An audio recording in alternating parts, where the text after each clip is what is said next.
Spin up, there we go, all working. Okay, welcome to our third hour. Let us continue on. I'm going to show you this rather than, again, let you read the slides. So I will move to the slides. Don't forget, you'll get a copy of the slides. Don't panic. Let me show you, in essence, what I'm talking about here. So this is Azure Information Protection. This is a way to put permissions on individual items, so individual emails, individual documents inside your environment, right? So again, we do that using something called labeling. All right, so Azure Information Protection is the encryption technology, and Microsoft is aggregating this into something it calls labeling. So the idea with labeling is you apply a label to a piece of data, and that then applies a retention, how long it's kept, or a protection, encryption and so on, to the device. All right, so the idea is you would have a label for your finance department, for your management, and so on. Now, this label would show up in the document in Word and would travel with the document wherever it is and provide permissions and restrictions on that individual item. Okay, so it's a way to govern the data by simply applying, a data to it, a label to it. And we can do that across our whole environment, once again, thanks to the wonders of Microsoft 365. So we do this by creating, once again, a policy where we define how long it can be retained for, what sort of protections you require on this, and then you would apply that to an area or make it available for your customers to do that, right? So again, it's much easier to show you this in real life. So let me, again, show you what I mean here. So if I go into Word here and open up a blank document, so again, I'm here as a user. Ooh, Office has got a new look, but not now, thank you. So if I go in here and start typing away, hello world, and do whatever I need to do here, you'll see firstly that I have this banner or this button bar across the bottom here with these two buttons here. Now, if I go to the backstage and have a look here, you'll see that this document is not protected, but I can protect it manually if I want to. So I can go and encrypt it, I can restrict editing, I can do all that manually. So that's supported standalone. You'll also notice up here I've got an additional button here called sensitivity, where I can again apply these items here, which are actually policies. So what I'm going to do is I'm going to push this button here. This button will apply a policy to this document. You'll see that it's given me a header, it's given me a watermark, and it's also given me a footer. If I go back in here and now look at the info, you'll see that it is also applied a custom information protection policy. So this document is now protected, and only a restricted or select group of people can access that or open that document and view it. So this is all accomplished using Azure Information Protection, and again, the way that we do that is through our labeling construct. So the idea is you go in and create the label. So I think it's under, see, information governance now. Yeah, so in here, you'll see here are the labels here. You'll see I've got one here called top secret. So if I go and have a look at the label, see it's going to retain data for 7 years. If I want to go in here, I can go in and create a new label. So let's go in here and call this, a demo label. And again, what are the retention settings? So what retention settings do I want to apply for this? Okay, retain items forever, and it will then allow me to, apply that to a location, or potentially automatically, apply that. So the concept is you go in and create, these labels, and then our label policies here. Again, let's go in here and have a look at our policy. Right, so where are we going to apply this? This is going to apply to SharePoint sites. We can apply this to Exchange. We can apply this to users. And here's this preservation lock that I talked about. So again, you can preserve individual items here. Here are our retention policies. Right, so our labels are made up of our retention policies and our security policies. and we can import and we can archive there. And underneath that, so that's our information governance, which is retention largely. If we look at information protection, so this is the security. If we go through this, you'll see here that under CIOps, you'll see here, this is the label that I applied in my Word document. All right, so that's the name of the label. If I edit the label, you'll see here that this is the name of the label. This is the scope, so it applies to files and emails, which is what I expected. And again, it's going to encrypt the emails and mark them with a header and a footer. Right, so see that's what it did when I ran it. And again, these are the permissions. Where am I going to apply it? And here are the unique permissions. So you'll see here that I've set up a permission to allow users inside this domain to work with the document, so inside my organization, and this one external user. So this one external user outside the environment will have these permissions. Okay, so the unique permissions that user have is to view, reply, see that they can't edit, they can't copy, they can't paste. So the idea here is to create a retention policy, a protection policy, and then combine them into labels so that you can label data as retention only, protection only, or a combination of both. So the way that it's moving now with this is, all of this is beginning to be integrated together. So yes, it will use SharePoint. So what you can do is once you set up the labels, you can actually apply the labels and see the labels in SharePoint document libraries. So you'll be able to apply a label to individual items inside a SharePoint library, and it will know the labels. It will be available as a drop-down field. All right, so again, Microsoft's moved a lot of independent technologies like Azure Information Protection, which it now calls Microsoft Information Protection, largely into this concept of labeling. Now, in this case, all you need to worry about is a label is something we apply to a data item.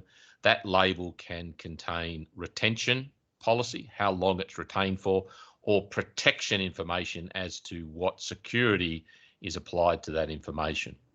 So again, when I fire up my Word, apply that policy, it will encrypt the document, restrict access to those users I've nominated, embed that into the document. So if I then send that to anybody else, they won't be able to open it.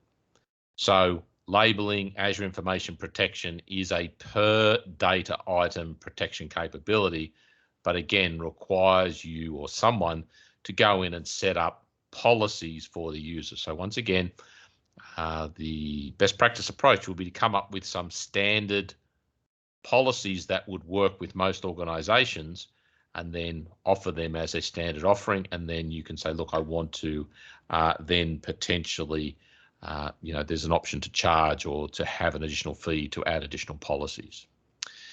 Now, if you have Microsoft 365 E5, you also get the capability to have auto labeling enabled. Now, auto labeling will basically look at the content of your data, wherever it may lie, on-prem or actually in the cloud as well, and it will then apply labels based on the content it finds inside the data. So, if, for example, you had a document that had the word confidential or, Area 51 inside it, the auto labeling, when it crawled that data, would then apply a standard label that you have defined beforehand. So the big difference in labeling between Microsoft 365 Business Premium and E5 is around the capability in E5 to auto label content based on the content inside it or its location or whatever. So you've got that capability to say, okay, anything that lives in this location, and it can be an on-prem file server if you do set it up, please encrypt it with this policy. So that can be done automatically with E5. With Business Premium, you only get the capability to do that manually. So you would need to manually tag each item or location. But auto labeling with E5, again, does make it nice and easy.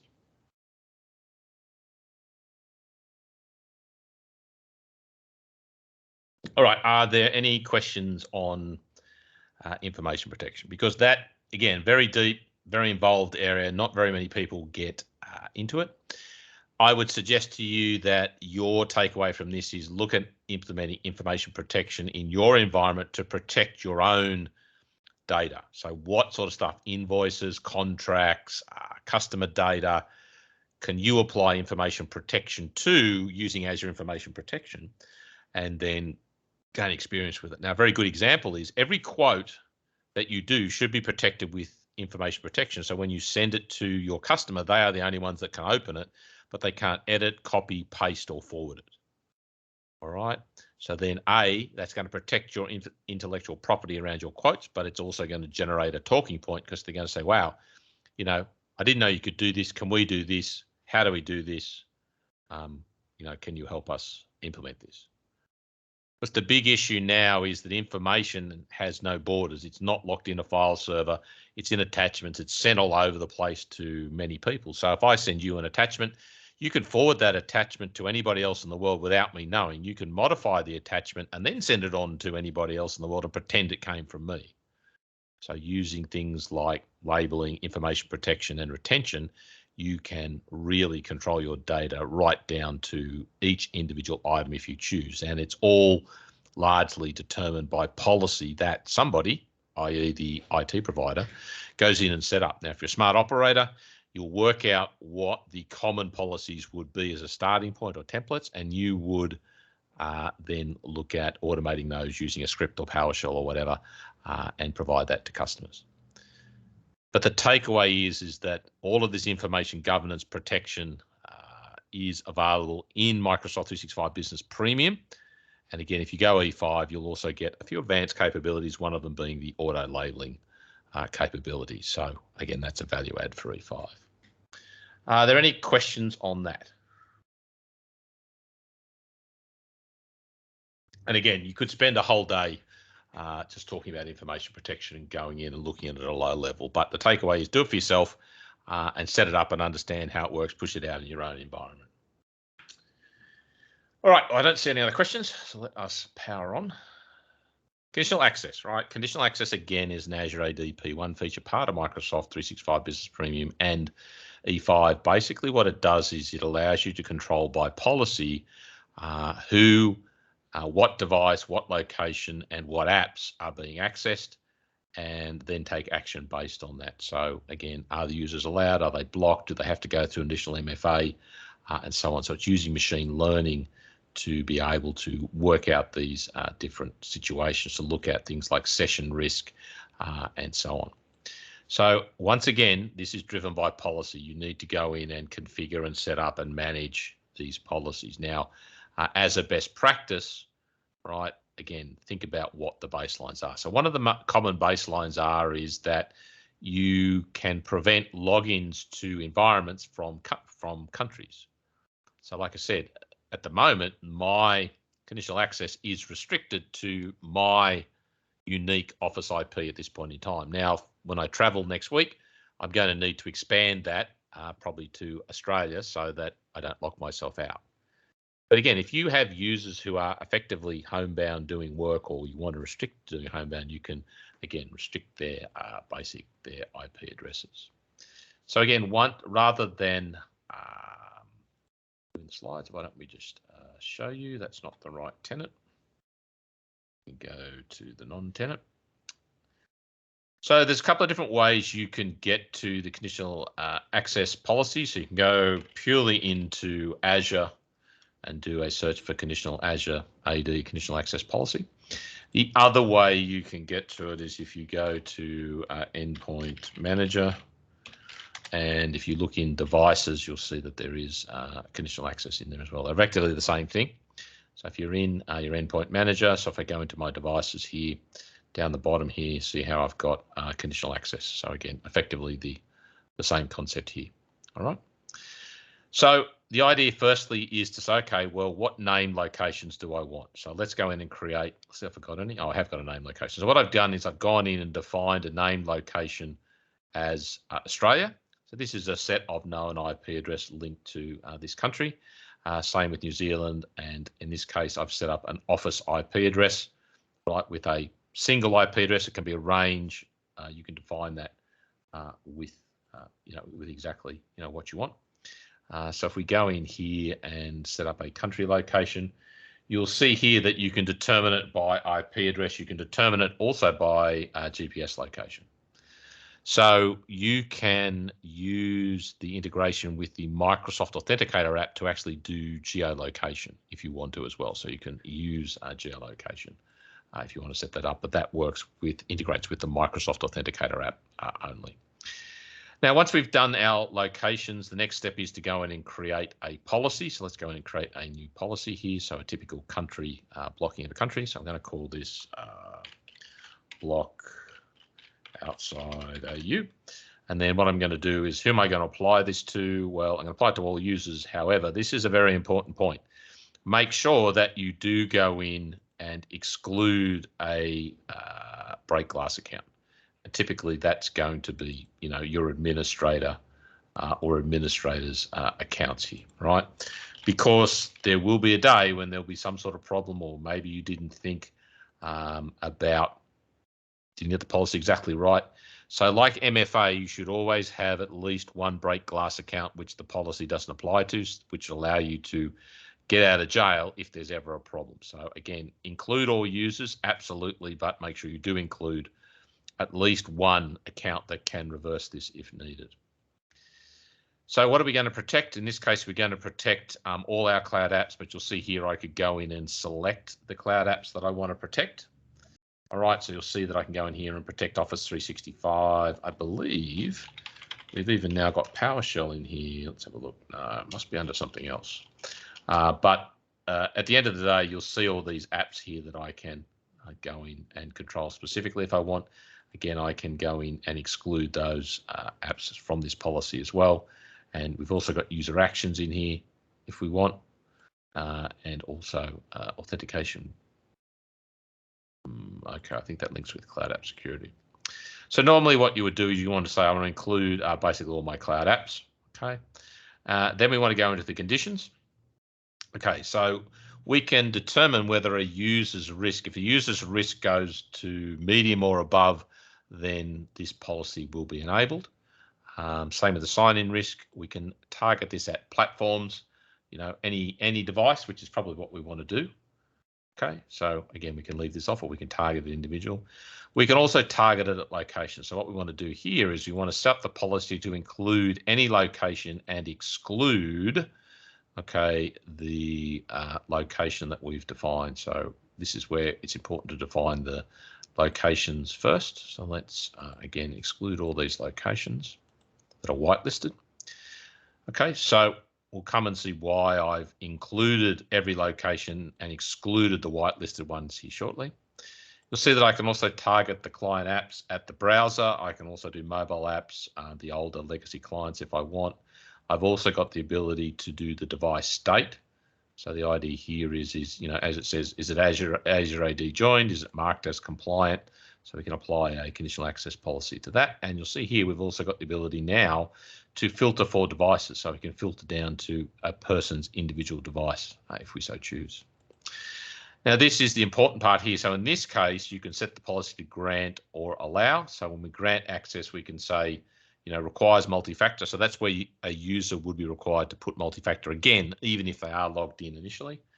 You'll see that we've got, the ability to use approved client apps. We've got the ability to only allow access to a device that's compliant. So it's gone through an endpoint policy.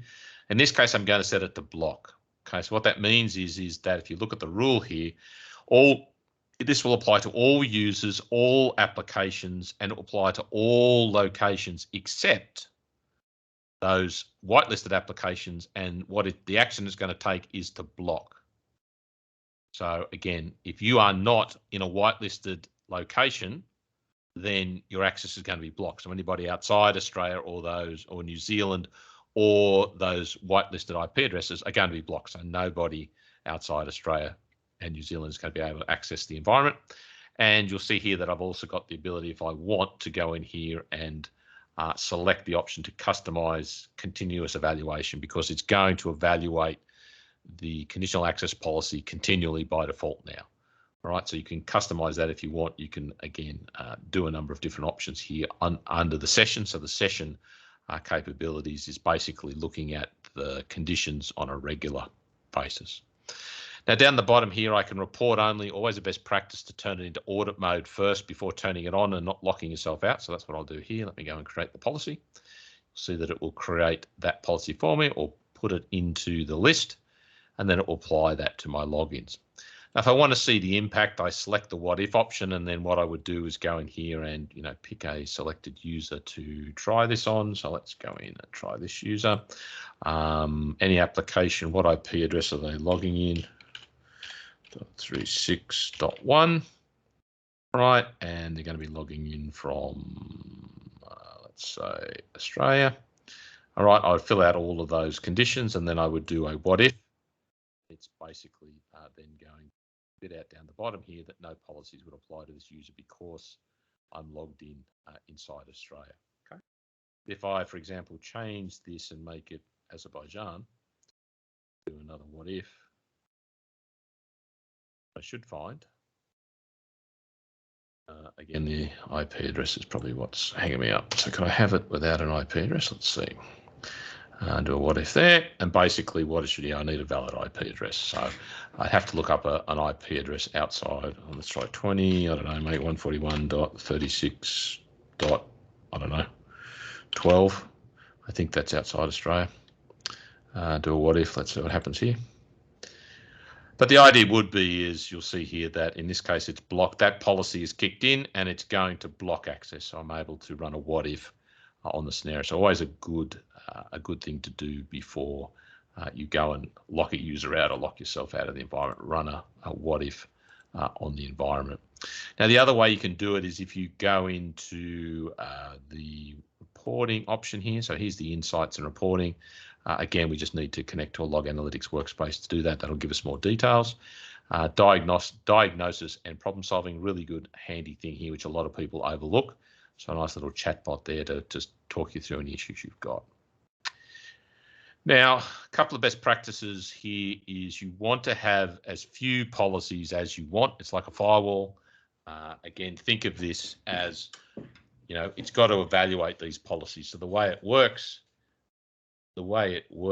is that basically it will ask for a login, will ask for a password, and then it will ask for MFA, and then it will evaluate conditional access.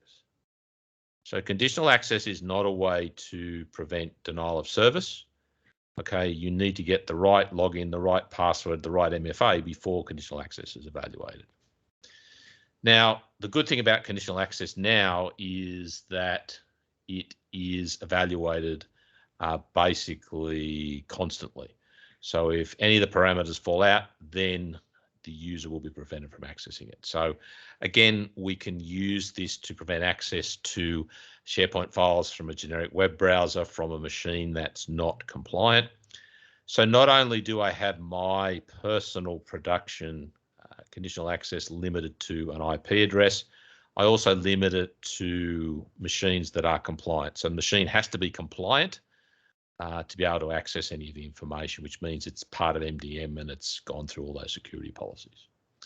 So at the end of the day, there are, I think, 4 or 5 best practice conditional access policies Microsoft recommends you put in place. My advice is put them into report mode first, do a what if analysis, and then turn them on, and then just make them a standard. Now, the standard ones are going to be block access from outside your country of origin, make sure access is only available on a compliant device, and you block things like legacy auth. But it is really, really powerful what conditional access can actually do here. So if you haven't used it, it is part of Microsoft 365 Business Premium and also E5. So again, make sure that you use those, take advantage of them, implement in your own environment, but also make sure that you do have a break glass account, which is not subject to any policies, that is, locked away in a safe somewhere with nobody to access, only in case of emergency.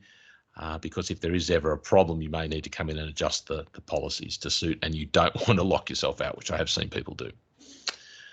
All right, so Benjamin says I've got a mic issue, which hopefully has gone away or doesn't exist anymore. If it does, let me know. Does MFA enforce via conditional access by Azure AD?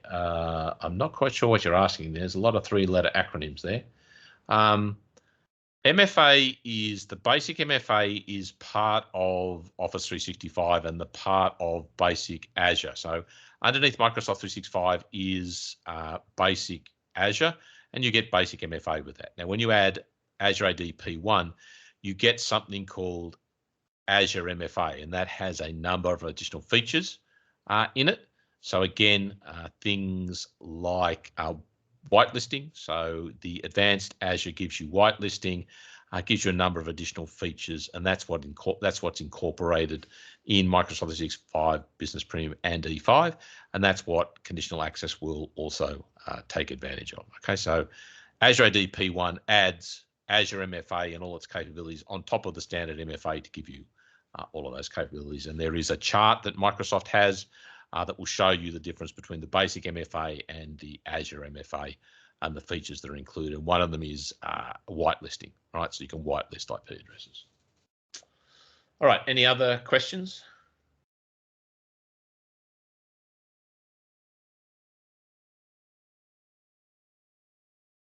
Yeah, so the answer to Michael's question is, can conditional access block authorized partners with an admin partner relationship? Yes, it can, because conditional access applies to the logins to the environment. Okay, so it will evaluate it on every single login that is made to the environment, as far as I'm aware. So the standard login process is always going to pass you through login, password, MFA, conditional access, yada, yada, yada. But as I said yesterday, I'm not a big fan of the traditional partner environment, the partner portal. So I'm not going to comment on that. I believe it will be subject to conditional access, but I haven't verified it, and I'm not going to bother because not a preferred option. But if you're using and looking to use Lighthouse, yes, then that will definitely use conditional access. Any other questions?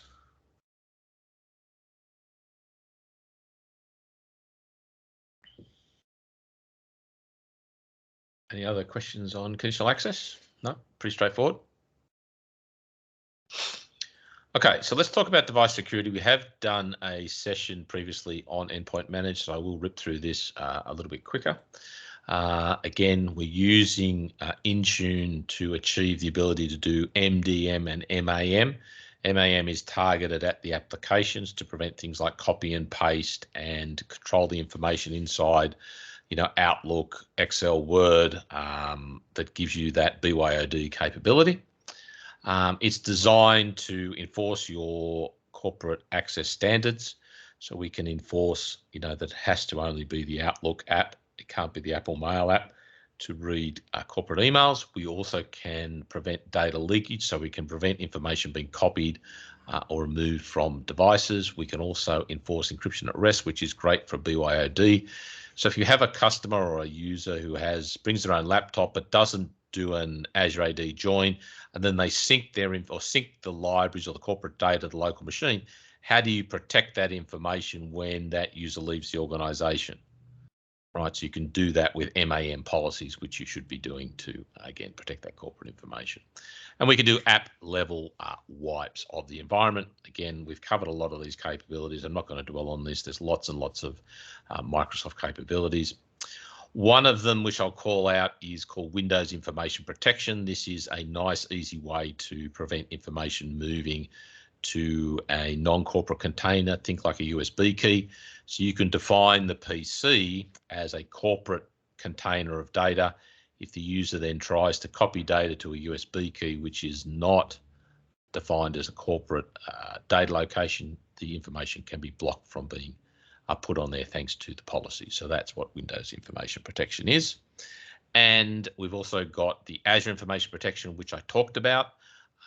That is the ability to apply those policies and protect information down to individual data items. All right, and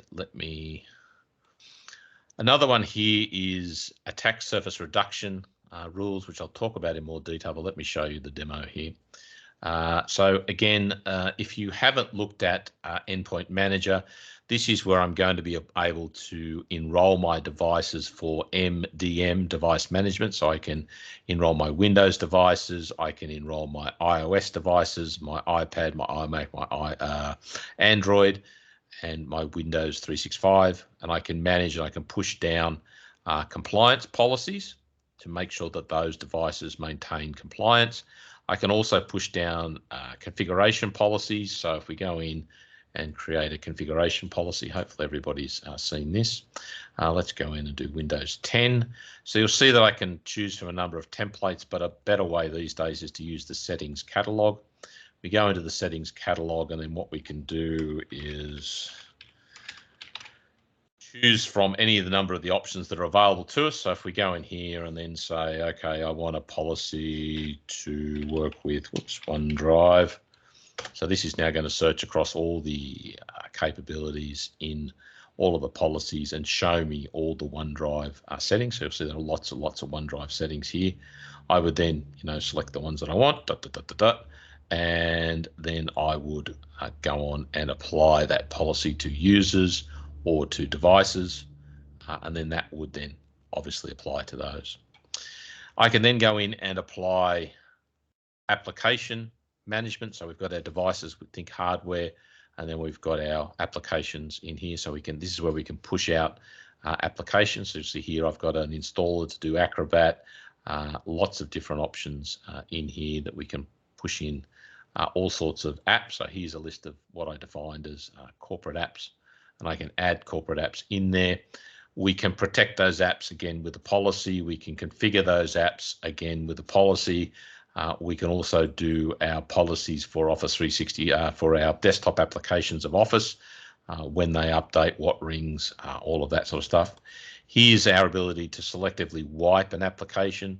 So you'll see here that I've got a device that's pending.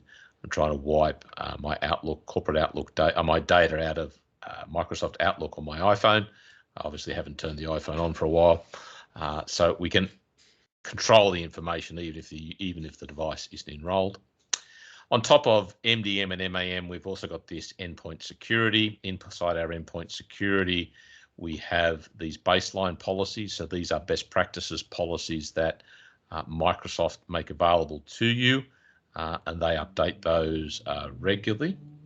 And you'll see here that you can go in and adjust any of these, but if you have a look at all the settings that are available to you, so you'll see here there are lots and lots of best practices settings here that Microsoft recommend that you should be applying to your devices.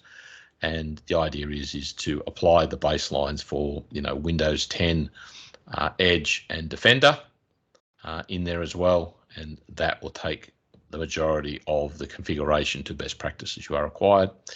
We've also got things in here like attack surface reduction. We can add again more security around this. So let's go into Windows 10, and let's go in and, for example, look at the ASR. So ASR policies are basically a way to prevent child applications from launching inside an environment. So you'll see here I can block persistence through WMI, block Adobe Reader. There's about 16 ASR rules in general. So if I go here, this might not be the right PowerShell. Let me run the right PowerShell here. And put this so you can see it. It's far more impressive when it works. Where is it? CD. Okay, so again, Win 10. So this free PowerShell script will basically report on whether the ASR in your environment is enabled. So you can see that in my environment, my production environment, I've turned on all the ASR rules. Now that's going to prevent child processes being launched, and that's typically what you see when you run malware. So again, turning on ASR, enabling ASR will basically pretty much remove or reduce the risk so significantly of getting any sort of malware. So my advice to you is make sure you turn on ASR for all your environments, whether manually or through policies that you see here. Okay. Now in here, again, you'll also find the capability to do autopilot. So let's just go in here and show you quickly. We have, I think, had sessions on this. So here's our automatic enrollment. We can control Windows Hello for Business. Down here are our devices and our policies. All right, so you'll see all of these machines in here. These are autopilot. The advantage with autopilot largely is to give a standard look and feel for provisioning. But what it also gives me is the ability, for example, to pick a machine once it's in autopilot, and let's say I want to re-provision it, or that's retiring.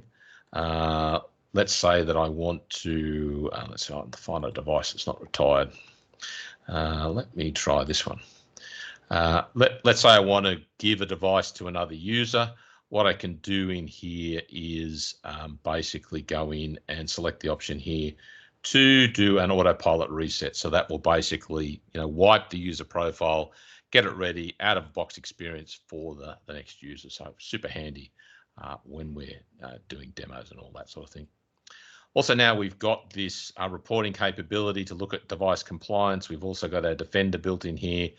We've also got our endpoint analytics, which is going to tell us how long it takes the machine to boot, anything that's holding the boot up, how we can optimize that. So again, all of that is built into your device management. I'm not going to dwell on that, but that is all available to you, and again, is a best practice way of setting up environments to make sure that they are secure, especially for the devices. John, I have a scenario where a user works for two companies, both with BI and the user.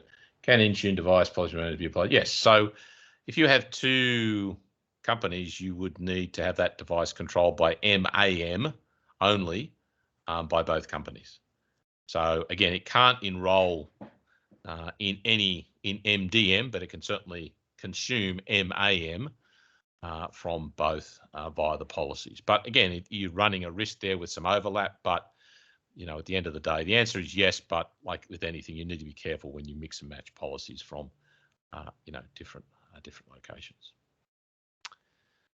So the big add-on here is going to be the Defender for Endpoint. This is, like I said, coming to Microsoft 365, Microsoft 365 Business Premium. Okay, hang on, I've got some more questions. Okay, so a question from me. I was playing with that the other day. I think without enrollment could only protect one corporate identity. No, my testing of it is MAM will work. Again, you need to have a good concept of the identities, right? So which identity are you using to log into the machine? If you log into the machine with one identity for one tenant, that MAM applies.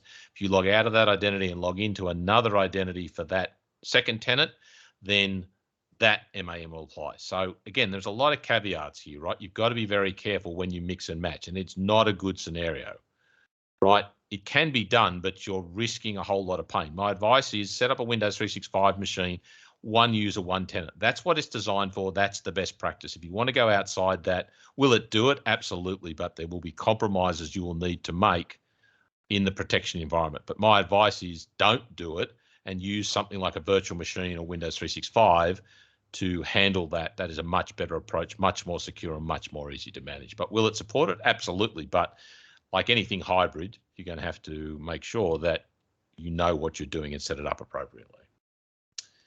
How do you disable shared mailbox auto reply message by end users? I'm not sure what you're asking there. Shared mailboxes don't have auto reply enabled by default. So again, it's just a matter of finding a PowerShell or command or whatever in the interface to do that. But it's definitely not on. There's no auto reply on by default. So it's been turned on somewhere. My suggestion is there'll be a PowerShell command, something like set dash mailbox dash identity dash blah blah blah whatever. So again, if you get caught, if you can't find it, talk to the good people at Ingram or log a support call with Microsoft. But the capability will be a PowerShell command. So again, the idea, John, is that, again, don't try and acquiesce to edge cases. My advice to you is to stick to best practice. You will never have problems. best practice is MDM and NAM combined together in one tenant. That's it. That's secure. Job done. Now, if you want to go out on a limb and do all these other things, you are going to introduce problems. You're going to make things insecure. You are going to end up with lots of tickets. The answer is like anything. Can it be done? Can you force it? Absolutely. My advice to you is don't do it. Pick a standard and stick to it. That is the best way to be secure. But the answer to your question is absolutely you can do it. My response to that question is don't do it.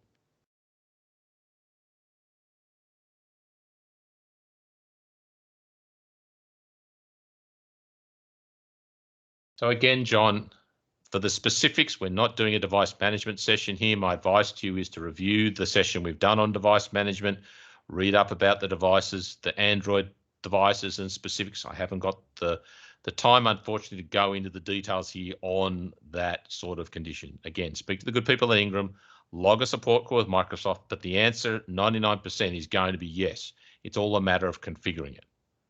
Okay, it's definitely supported, but I can't go into specifics here. There just isn't enough time to drill into that. I don't have Android devices connected to my demo tenants, unfortunately. So again, it's all well and good, but my advice is going to always be when you come to me with an edge case, why is this an edge case? Why are you allowing this? Right? You really should look at sticking to standards and forcing customers to stick to standards. If they don't, they sign a waiver, they pay you $1 million, and then you can do it. But the edge cases are what kill you every single time. It's where you lose profitability, time, effort, and hair doing it.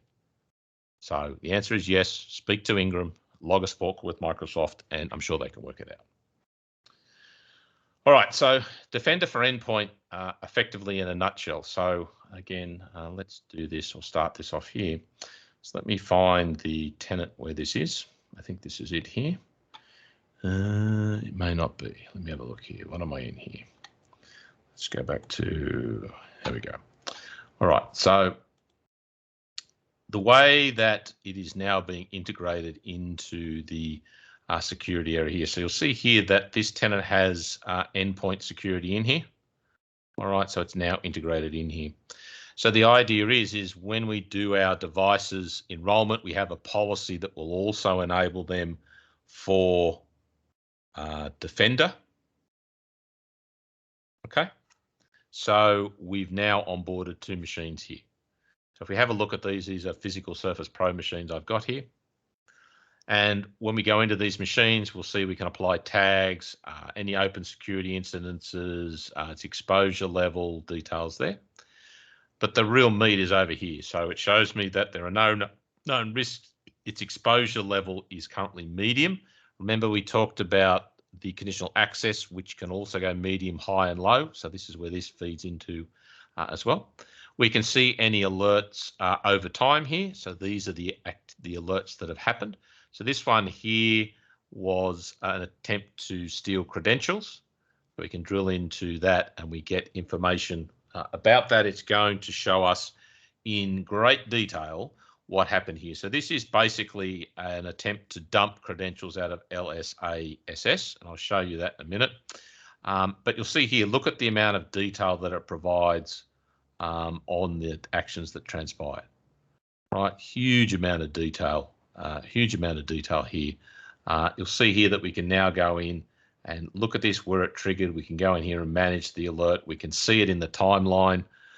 This is really powerful to me. You can actually see on a timeline where this event happened. So you'll see that this took place right where that little red arrow is. And these are all the actions or all the processes that were happening just prior to that event. So you'll see it here when it comes up. It's loading all the events and it will show me every single thing it was doing just prior to this attack. So here it is here. You'll see here that it's going to take me through everything that it was doing in that period of time just prior to that up to the point of the incident there. So that's in the timeline capability. The security recommendations are going to basically tell me what software is out of date, what I need to do. So you'll see here that I need to update Windows 10. You'll see that Chrome needs updating on the machine. You'll See that I've got a software inventory here. This will show me what the versions are, whether there are any threats known on those versions. Then over here, you'll see any discovered vulnerabilities, known vulnerabilities in the environments, the CVEs, and it will also show me any missing KBs on this machine. So up the top here, I can tag the machine. So maybe I tag it for management or tag it for remote. So I can group these and work with them together. I can run custom hunting queries to look for information. We'll look at that in a bit more detail. I can isolate the device. So isolation means that the device can no longer communicate to the network or to the internet, but I can still get to it through the Defender client. So the Defender client gives me the capability to get to the machine, but for other purposes, it's locked and effectively off the network. I can restrict app execution. I can run an AV scan. I can collect an investigation package, the registry, the startup, all that sort of stuff I can grab. A live response session means that I can effectively connect to the machine underneath any running applications, and I can run PowerShell commands, grab information, look at running processes. So again, think of it like an automated RMM style tool that you can actually see what's going on underneath the covers. And I can also initiate an automated response investigation. So take these actions in an automated way. So that's what I get with my device inventory. You'll also notice here that you've got the ability to now include network devices. So each Defender client also has a beacon, which means it's actually polling the network outside of it, seeing if any devices will respond to basic SNMP requests. So if you've got routers, firewalls, you can set them up to enable SNMP, and it can then pull that information into Defender, and you can get versions, updates, and all that. That's a very new capability. You can do an active scan if you want, but it's actually doing a very basic passive scan in the background for you as well in your environment. So super, super powerful in the information it can pull in. And now we can go in and look at the vulnerabilities. So this is going to show us, my score in this environment is 42. I want to be as low as possible. This is the score for my devices. So again, secure score, dashboardy style environment. I'll get these recommendations of what I should be doing, typically updating my software and putting patches on there. Right, so what I need to do. But you'll also notice in here, it tells me to put BitLocker on my machines. It tells me to block Adobe Acrobat Reader from creating child process. That's ASR. You'll see that, again, I've got remediation options here, what's been remediated, exceptions, my overall software inventory, so I can look at how many versions of Office I've got there, Windows 10 and so on, any weaknesses, and the event timeline across all of my devices. So if I get multiple attacks or people trying to move laterally, I've got that that capability in there as well. So if I look at the configuration management, you'll see here that, again, the idea here, it's going to integrate with so many other packages, and that's the real benefit here, is its capability to basically integrate with cloud app, Defender for cloud app, Defender for cloud apps, all of that sort of stuff, right? So at the end of the day, the agent is already on the workstation thanks to the Microsoft Defender agent, which comes with every version of Windows. When you onboard it, you're simply connecting that to this console here, and then all of that information is going to be available, in your device inventory. All the events are going to be reported up here. You also get inbuilt web filtering, so it's got web content filtering, plus a whole range of additional options up here. So if we look at our threat analytics up the top, you'll see that it's going to tell me of any latest threat. This is the advantage Microsoft has with all the information it collects. And it's going to tell me whether anything in my environment is subject to these known issues. All right, so again, really, really powerful information, really, really easy to deploy. You'll see here that it also has an evaluation lab that you can use to get familiar. It's got tutorials and simulations in here as well if you want to, again, go in and play with that. So yeah, a huge amount of stuff in here. And again, the big benefit is that it's now coming for free and will be included in every Microsoft 365 Business Premium. It is already part of E5, so all of this capability has been available in E5 for quite amount of time already. Okay, so let me just show you again another condition here. So again, the way that I generated, let me go back to here. Where was my device inventory? Let me select this one and go into incidents and just show you again how I generated this. So again, this is a good test for you to run on your machine right here, right now.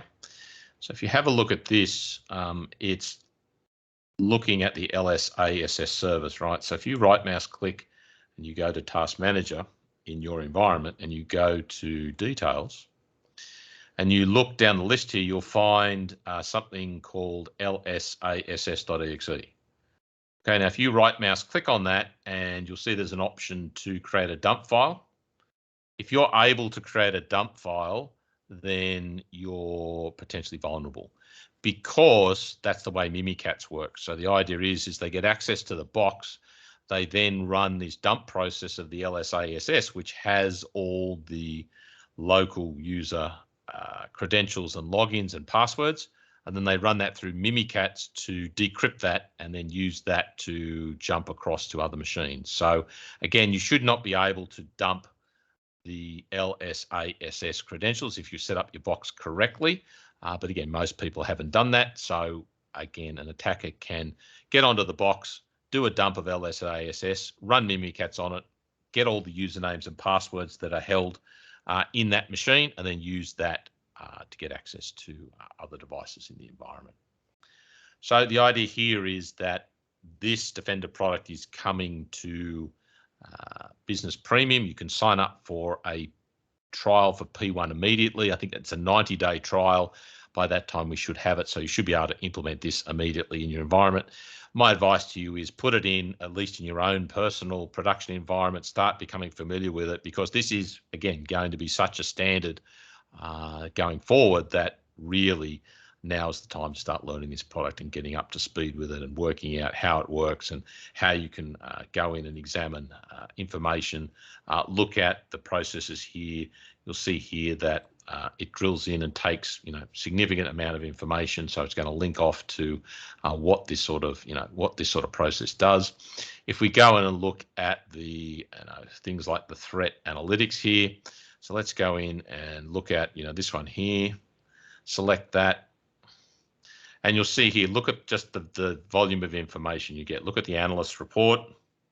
So again, you've got pages and pages of details that Microsoft create on each and every single vulnerability, how it affects, whether it affects anything in your environment, any assets that you've got, email attempts that may include it, the mitigations here. But again, pick the right vulnerability, and there can be 20 pages of data in here, including, queries you can run, things to protect your environment, and obviously, more and more references as to, exactly what's going on here. So to me, best tool in the market. There is no question. I've been running it for quite a while now, and the ability now to integrate this all together. So you've got one incident queue. This incident queue will show you incidents with Microsoft Defender for Office 365 email, Microsoft Defender for endpoints, your devices. All of that stuff will show up in this one location, and it's bringing all these consoles, together for you to manage them. And if you've got multiple tenants to manage using Lighthouse for Microsoft 365, you get all of that again in one location. You can take action on. So I can't see anything out there on the market that even comes close to any of this. All right, so we are at time here. Let me start the clock up again. Now, the thing to think about as you do take your break and we do come back, we have one more hour together.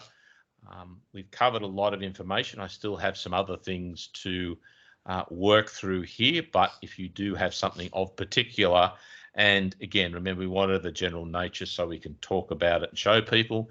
Any specifics, I'm going to have to refer you off to Microsoft or Ingram to look at. But is there anything else that you want to have a look at that we haven't mentioned as far? We might not be able to fit it in, but now is the time to come back to me after the break and make any suggestions.